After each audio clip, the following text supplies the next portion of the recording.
Դուք չգիտեք, որ երկրորդ համաշխարհային պատերազմում գործուն մասնակցություն է ունեցել նաև Հայաստանը, մենք լինելով փոքր երկիր ունեցել ենք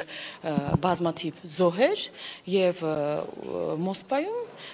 երկրորդ համաշխարհային պատերազմում տարած հաղթանակի հետ կապված հենց միջոցառում էր իրականացվում։ Բացի դա, հնարավոր է, որ ես չեմ հիշում նախորդ տարի պատճառը որն էր, կարծեմ կորոնավիրուսի տեստեր, չեմ հիշում հիմա պատճառը, բայց երբեմն լինում է, որ այլ զբաղվածություններ հաշվի առնելով չի մասնակցում վարչապետը, մասնակցում է օրինակ փոխվարչապետը, չի մասնակցում փոխվարչապետը, մասնակցում է օրինակ արտաքին գործերի նախարարը կամ ազգային ժողովի նախագահը եւ այլն, դա կազմակերպչական հարց է։ Ինչ վերաբերում է ինչու է մասնակցել, իսկ ինչու չպետք է մասնակցի։ Մենք հայտարարել ենք այո, դա այլ հարց է, մենք հայտարարել ենք նաև դիվերսիֆիկացման եւ դիվերսիֆիկացնող քաղաքականության մասին եւ դա հենց նշանակում է, որ պետք է մասնակցել բոլոր ֆորմատներին եւ Ռուսաստանի Դաշնությունը խնդրահարույց երկիր չէ, մենք գործընկեր երկրներ ենք եւ փոխհարաբերվում ենք երկուստեք շահերը հաշվի առնելով։ Ինչու հանդիպումներ չեղավ, որովհետեւ Նիկոլ Փաշինյանն ինքն էլ ազգային ժողովի ամբիոնից ասում էր, որ սա հնարավորություն է քննարկումների, երկկողմ հարաբերությունների հետ կապված բանակցություններ ունենալ, բայց որևէ մեկի հետ հանդիպում չեղավ։ Արդյոք անակնկալ էր հայկական կողմի համար Ալիևի չմասնակցելը եւ վարչապետը այդ ակնկալիքով էր գնում, որ հնարավորություն ունենալ բանակցել Ադրբեջանի ղեկավարի հետ։ Մենք ցանկացած հարթակում իհարկե ուրախ ենք բանակցելու համար, սակայն դա կախված չէ մեր որոշումներից, հա, մենք մեր որոշումները այլ ուրեմն նպատակով ենք կայացնում, ինչ վերաբերում է ինչու հանդիպումներ չունեցավ, ես խորհուրդ կտամ հենց վարչապետին այդ հարցը ուղղել, ես դեռևս խմբակցությունը հանդիպելու հնարավորություն չի ունեցել եւ մենք այդ հարցը չենք ուղղել, որ գոնե հղում անելով պատասխանեի, ես ազգային ժողովի պատգամավոր եմ։ Ինչու՞։ Չէ, ես չեմ հասկանում ինչի եք դուք տենց ինչ որ մի երկրի հետ ինչ որ մի հարաբերությունները անպայման հակակշռում մյուս երկրի շահերի հետ։ Հակոբյան, իսկ ինչու մենք զորախումբ գնալու համար Հայաստանի ղեկավարը ասում էին Զելենսկին էր սպառնում։ Այսինքն այդ սպառնալիքների ելնելով ենք մենք ասում կարող Հայաստանը խնդիրներ ունեն արևմուտքում։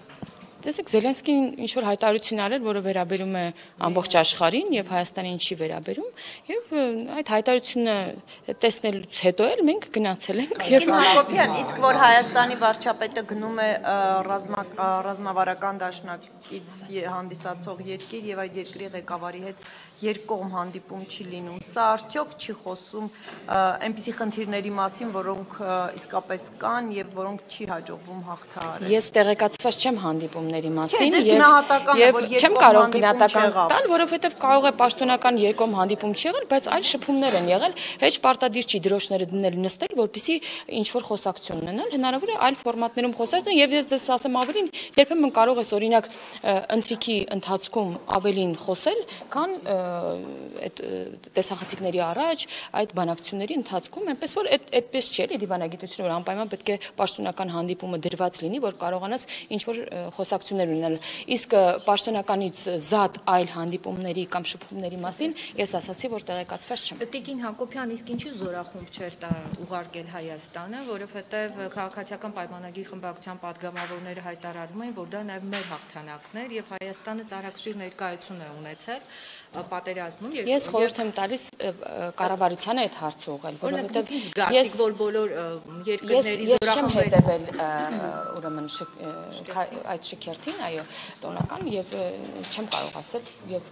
առհասարակ այս հարցը պետք է տալ կառավարությանը ոչ թե պատգամավորին։ Եվ նախորդ շաբաթ Նիկոլ Փաշինյանի հայտարարությունները ազգային ժողովում կապված ընդդիմադիր խմբակցությունների ներկայացուցիչներին ընդհանուր մինչև վիրավորական համբալ, ԱՍ-ի պատվալ տանեմ սաղի եմ եւ այլն։ Սա Հայաստանի ղեկավարի լեքսիկոն է եւ դա իրականում կա իրավապահների հետ կապված է, խնդիր դրանք պետք է լուծվեն իրավապահ համակարգի ներկայացուցիչների կողմից եւ Նիկոլ Փաշինյանի հայտարարությունը, որ ինքը ասում է, որ ես օրինակ քննիչ չեմ, դատախազ չեմ եւ միանգամից ասում է սաղի տանեմ լցնեմ ԱԱԾ պատվալը, ըստ էության հակասության մեջ է եւ ինչպես եք վերաբերում, որ ընդդիմադիր падգամավորին երկրի օրենսդիր ներկայացուցիչներին ասում է համբար։ Տեսեք, երբ որ դուք նման կերպ եք մեկնաբանում վարչապետի խոսքը, դրա համար էլ հասարակության մեջ սխալ կարծիք է ձևավորվում, որ վարչապետն ասել է սաղիդ տանելու եմ լցնեմ պատվալը, ասել է, եթե ընդդիմադիր մամուլին հետևեմ, ձեզ բոլորիդ պետքա տանեմ լցնել պատվալ ու այո, եւ ոչ միայն դա, այլև կախել հրապարակից, որովհետեւ դուք չեք շփվում քաղաքացիների հետ, չգիտեք, որ նման պահանջ կա հասարակության մեջ, չգիտեք, որ մամուլի հրապարակումներին որ լսես, որ մամուլի հրապարակումներին հետևես, հենց այդպես էլ պետք է անես, բայց դրանով չի առաջնորդվում, վարչապետն ասում է մամուլով ես չեմ առաջնորդվում, ես չեմ կարող միայն մամուլով ձեր ասած մամուլին հողում անելով, տենց անեմ, որ տենց անեմ, ձեզ բոլորիդ պետք է տանեմ լցնեմ պատվալ է, հիմա դուք դա ասում եք, ուրեմն մեկնաբանելով, որ վարչապետն ասել է ձեզ տանելու եմ լցնեմ պատվալը, ինչ որ մարդիկ էլ վարչապետի ասած ստեղս է հասել, ասում էին վիզը կտրելու սպառնալիք, չգիտեմ ինչ էր, եւ այդպես է մանիպուլյացիան այդպես է լինում։ Արտահայտության համար, որը քրեական ենթամասնությունների տարերին է հարիր, այդ արտահայտության համար ինքը կալանավայրում է, պատասխան եք տալու, նույնը կրկնում է վարչապետին, մեկ մասով արդեն փաստաբան Արայիկ Պապիկյանը հաղորդում է ներկայացել գլխավոր դատախազություն, եթե անձին այդ արտահայտությունների համար քրեական տարեր եք, ենթամշակույթի տարեր եք տեսնում, ապա վարչապետն էլ է նույն արտահայտություն։ Հիմա ես էլ եմ ասում, որ իրանք պատասխան են տալու, թող նույնն էլ իմ հանդեպ անեն, ես խնդիր չունեմ։ Ես հալավ թողավարտին դիտեմ։ Բա ինչ պետք է անեմ, պետք է բոլորն էլ պատասխան տան իրանց արածների կամ անգործության համար։ Նաև վարչապետը նշեց, որ իհարկե այստեղ բուռն քննարկման առարկա հանդիսացավ, որ երբ գնում են մարզեր, բնակիչները իրեն ասում են, թե ինչու Ռոբերտ Քոչյանը եւ Սերժ Սարգսյանը նստած չեն, այստեղ էլ Արծվիկ Հակոբյանը հակադարձեց Մինասյան ներողություն, հակադարձեց եւ այլ մեջբերում արեց։ Իսկ խնդրեմ նաև ձեր հանդիպումներում Ինչ մեջբերում արեց։ Հա, որ մեզ են ասում։ Հա, տեսեք,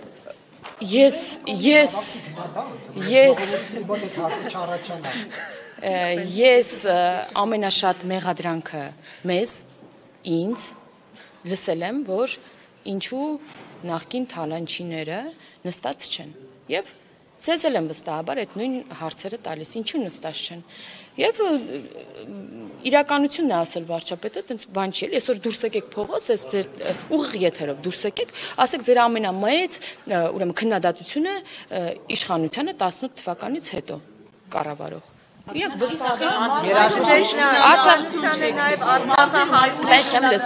Մարզերում արդյոք ուրիշ քննադատություն չեք լսում եւ հատկապես ամենամեծ տեսեք հիմա գրակոծները շարունակվում են մարդիկ ասում են եթե այսպես շարունակվի մենք թողնելու ենք դուրս գանք մեր տներից այս հարցով արդյոք մտահոգություն Ես ինքս նախորդ 3 օրերը եղել եմ Վայոց ձորի եւ Սյունիքի մարզերում մինչեւ Ագարակա եւ բազմաթիվ հանդիպումներ եմ ունեցել քաղաքացիների հետ եւ լսել եմ մարդկանց մտահոգությունները, մարդկանց տեսլականն եմ նաեւ լսել իրենցից եւ սահմանային միջադեպերի մասին, կրակոցների մասին, ոչ միջադեպերի, սրանց հստակ նաեւ մենք մեր ուրեմն պատկերացումներն ասել ենք, հա, դրանք ինչի հետևանք են։ Բանն այն է, որ խաղաղության համաձայնագրի վերջին, հա, նամակից հետո եւ հայտարարումից հետո, որ խաղաղության համաձայնագիրը տեքստը երկու ստեկ արդեն համաձայնեցված է, սա անակնկալ է եղել Ադրբեջանի իշխանությունների համար եւ Ադրբեջանը հետեւողականորեն փորձում է Հայաստանից ստանալ ագրեսորի կերպար եւ դիրքավորվել իբրև խաղաղասեր միջազգային հանրության առաջ եւ հիմա սկզբում կհիշեք երևի, որ կրակոցների մասին սուտ տեղեկություններ էին, հա, հայտնում իրենց պաշտպանության նախարարությունը, որ Հայաստանը կրակում է, սակայն դրա հետ կապված չկային ուրեմն փաստեր չկային դրա համար մենք հայտարարում էինք որ եթե կան փաստեր դրա հետ կապված խնդրեմ ներկայացեք որովհետև զինվորը ուրեմն հրաման ունի չկրակել խաղաղ իրավիճակում ցանկացած ուղղությամբ այնպես որ եւ քանի որ չկային փաստեր դրա հետ կապված Ադրբեջանը սկսեց անկանոն կրակել հետո այդ կրակոցները երբեմն դեպի Հայաստան են ուղղվում ինչ է Ինչը քննադատվում է մեր կողմից, սակայն սրան արձագանքել պատասխան կրակոցով, սա, այսպես ասած, քարտ տալ է Ադրբեջանի ձեռքում, որպեսզի իր ցանկացած այդ ագրեսորի եւ ոչ խաղաղասերի կերպարը Հայաստանից կարողանա ստեղծել։ Տիկին Հակոբյան, Արդեն տների տանիքներին են գրավում։ Ես ասացի, այո, դա ցավալի է եւ մենք քննադատում ենք այդ ամեն ինչը։ Եվ սակայն սա չի նշանակում, որ մենք պետքա պատասխան կրակենք, որովհետեւ սա նշանակելու է իրենց ուրեմն ցանկության, հա, հաղթանակը։ Տիկին Հակոբյան մի ամսարսափի մեջ ապրեն, ուղղակի Ես պատասխանեցի ձեզ, ես այդ մարդկանց հետ հանդիպումից եմ գալիս եւ իրենց տեսակետը լավ գիտեմ։ Տիկին Հակոբյան Անցած շաբաթ արտգործնախարարը հայտարարեց, որ բանակցային գործընթացում հնարավոր է լինեն լավ նորություններ, թեև ասած առաջընթաց դեռ չկա, բայց ինչ որ դրական ակնարկներ էր անում։ Ես ուզում եմ հասկանալ, հայտնի է, փաստաթուղթը համաձայնեցված է, Ադրբեջանը նախապայմաններ է հնչեցնում, համարում է, որ դրանք լեգիտիմ են։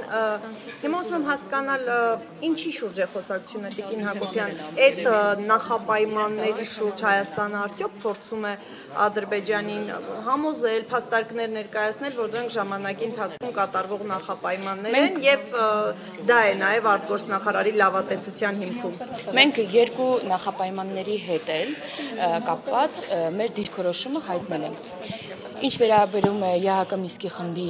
լուծարմանը, ապա վարչապետը նաև հայտարարել է, որ պատրաստ է միառժամանակ եւ խաղաղության համաձայնագիրը ստորագրել եւ Մինսկի խմբի լուծարման փաստաթուղթը եւ բազմաթիվ են հիմնավորումները, թե ինչու։ Ինչ վերաբերում է երկրորդ այսպես կոչված նախապայմանին, ապա առհասարակ նախապայմաններ դնելը եւ դրանք չներառելը փաստաթուղթում սա արդեն խնդիր է, հա։ Եթե կային պայմաններ, որոնք պետք են խաղաղության համաձայնագիր ունենալու համար, դրանք պետք է ներառված լինեին փաստաթղթում։ Բայց դուք տեսաք, որ դուք գիտեք, չեք տեսել, բայց ես վստահեցնում եմ, որ նման նախապայման, նման դրույթներ չկան խաղաղության համաձայնագրում, ինչպես նաեւ չկա այդ ընդդիմության, այսպես ասած, ժամանակին, հա, գորգորոսներ այն մասին, որ հեսա ճանապարհ են տալու, միջանցք են տալու եւ այլն։ Ինչ վերաբերում է սահմանադրական փոփոխություններին, սրա մասին մենք եւս շատ երկար սրա մասին խոսել ենք, եթե ցանկանաք նորից կխոսեմ, բայց կփոխվի չէ, որ սահմանադրական փոփոխությունները, սրանք մեր օրակարգային հարցերն են եղել դեռևս հեղափոխությունից անմիջապես հետո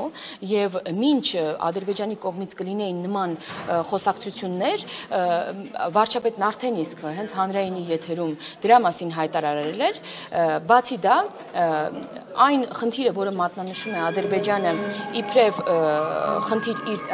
հավակնություն իր տարածքների հանդեպ, սրա հետ կապված եւս բազմաթիվ պարզաբանումներ կան, այդ թվում մեր սահմանադրական դատարանի սեպտեմբերի 26-ի որոշումը։ Տիկին Հակոբյան, այդ դեպքում ինչի շուրջ է հիմա խոսակցությունը Բաքվի հետ։ Դե ակնհայտ է, չէ, որ ես չեմ կարող այդ մասին խոսել, այնպես ինչպես արտգործնախարարը չի խոսել, բայց մենք աշխատում ենք եւ աշխատում ենք նրա համար, որ ունենանք լավ նորություններ։ Եվ հենց նորությունները լինում են անպայման կոմունիկացվում են, էլի։ Չի ստացվում, որ հենց այդ նախապայմանների շուրջ են խոսակցությունները, որովհետեւ այլ օրակարգ ստեղծեն։ Ոչ, չի ստացվում այդպես։ Ես ասացի, մենք երկու նախապայմանի հետ կապված շատ բարձրաձայն խոսել ենք, ասել ենք, որ այսպես կոչված նախապայմանը մենք խնդիր չենք տեսնում, մյուս այսպես կոչված նախապայմանը մենք խնդիր տեսնում ենք, որովհետեւ ասացի ինչու, որովհետեւ դա չի խոչընդոտում։ Ինչն է, դա եմ ուզում հասկանալ։ Հենց դրանք ամենօրյա աշխատանքներն են։ Եվ հենց լինեն առաջընթացներ, անպայման։ Այսինքն Ադրբեջանը հնարավոր է հետ քայլ անի իր առաջարկն, իր նախապայմաններից։ Ես այնինչ ասել եմ գործնախարարը, դրանից ավել ոչինչ չեմ կարող ասել։ Հակոբյան, ձեր թույլտվությամբ ես ուզում եմ իմանալ, էլի դուք կանանց բանտ ինչու էիք գնացել։ Իսկ ինչու չպետքա գնամ։ Դուք արտաքին Հայաստանի Հանրապետություն ինչ կապ ունի։ Ես մարզել եմ գնացել, ես տարածքային կառավարման այդ հանձնաժողովից չեմ, ուրեմն չպետքա գնամ։ Ձեր թե ինքներ ձեզ հրավիրեն, շատ հետաքրքիր է։ Ինչ կապ ունի կազմակերպչական հարցերը։ Ինչ այդ հանդիպումը կանանց եւ ձեզ։ Հիմա որ Մարդու պաշտպանը գա ազեկույցի, ես կխնդրեմ նաեւ մեր հանդիպման արդյունքներից որոշակի բարձրաձայնի եւ ուզում եմ նաեւ հիշեք, որ այսօր քրեակատարողական հիմնարկներում կատարում մեր քաղաքացիներն են եւ կապ չունի քրեակատարողական հիմնարկում է Հայաստանի Հանրապետության քաղաքացին, թե ազգային ժողովում քաղաքացի են եւ բոլորի իշխանությունը կամ падգամավորն ենք, այնպես որ այնտեղ էլ կային խնդիրներ, այնտեղ էլ ես եմ ցանկություն հայտնել գնալու եւ նաեւ ասեմ, որ հետագայում եւս գնալու եմ, որովհետեւ Առաջի զգացողությունը ինչպիսին է, օրինակ ես ինքս շատ եմ բանտեր գնում եւ ունեցել եմ ձեր զգացողությունը, որ բանտ մտակ Առաջի զգացողությունը ինչ է նշանակում ինչպիսին էր։ Ամեն դեպքում այդ զգացողությունը Ես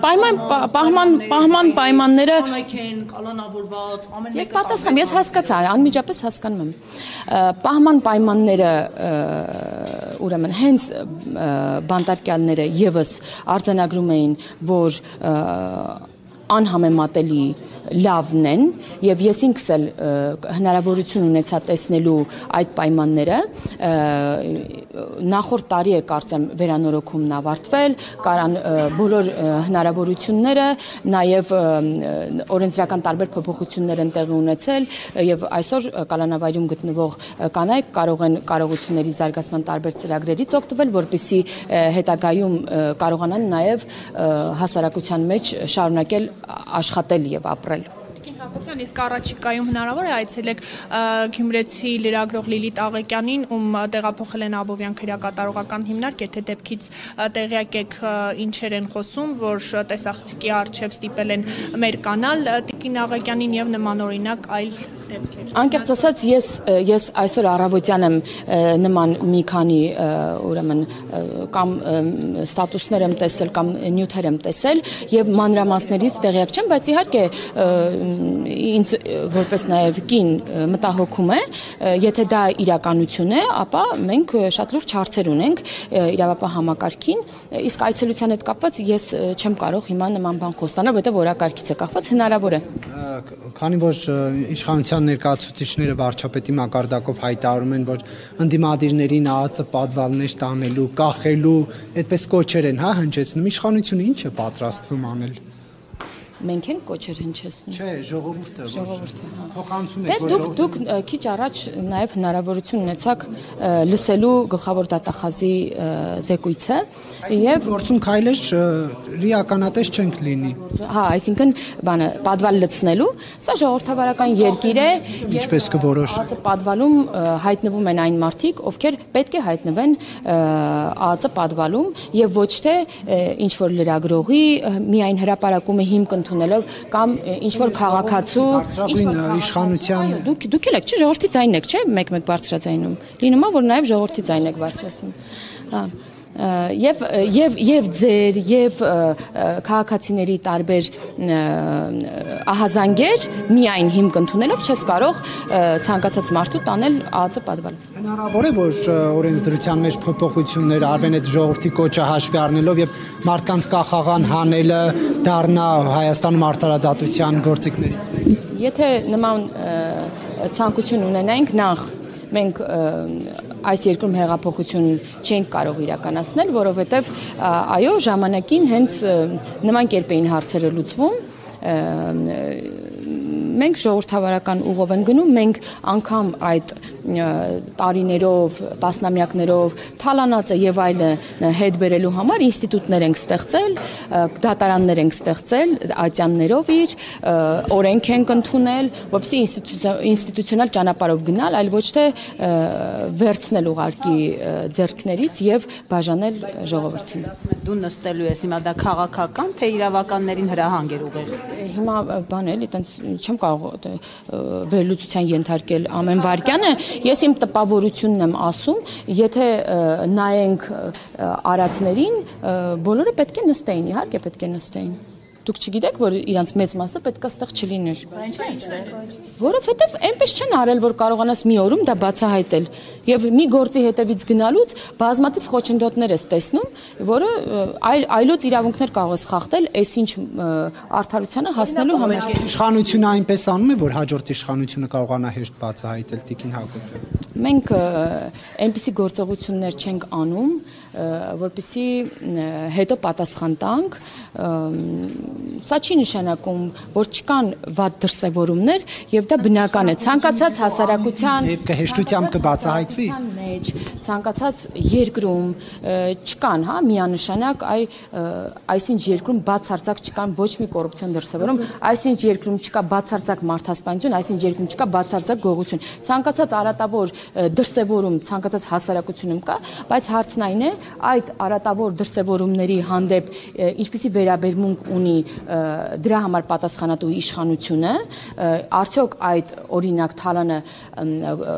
համակարգային է թե ոչ, եթե լիներ համակարգային, ապա դուք այսօր օրինակ Անիֆի հետ կապված հարցեր չեք կարող ուղղել եւ միգուցե չկարողանայիք իմանալ,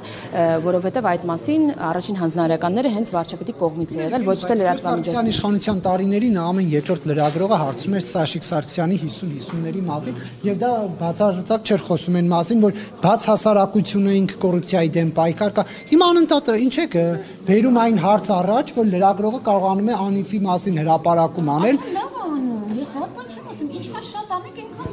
Միան ողջունում եմ, ես էլ եմ նախկին լրագրող, տեսեք, չէ, ես ասում եմ, վարչապետն էր տվել արդեն իսկ հանձնարարականներ, Անիֆի հետ կապված խնդիրներ տեսնելով, եւ եթե լիներ համակարգային կոռուպցիա, ապա Անիֆի հետ կապված